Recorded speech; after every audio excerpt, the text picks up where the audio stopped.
Videodan salamlar dostlar. Bugün sizlerle birlikte slime nətə düzəldilir onu yapacağım. Hem de size göstermeye çalışacağım. Bir qalb, bir karıştırma bir şey ve bir dalim götürün. Ben indi size göstereceğim. Dalim çətin tökürəm. İndi bir daha bu tökülsün, ben size gösterdim. Ben dostlar dalim töküşdüm. Dalim töküşdüm. Ondan sonra duş jeli götürürsünüz.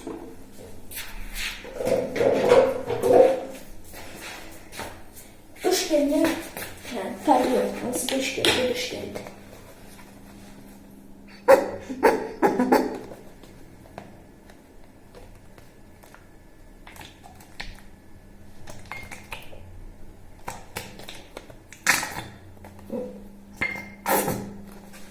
Böyle.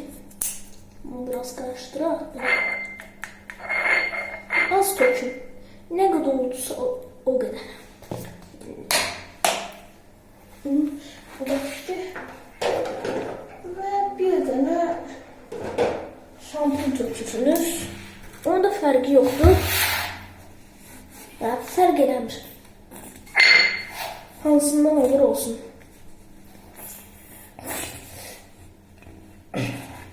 Bu kadar basit. Ondan sonra karıştırırsınız.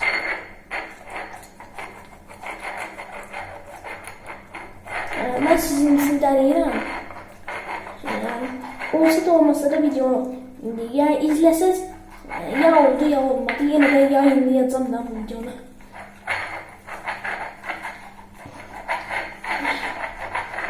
Biraz kıvamına gelir.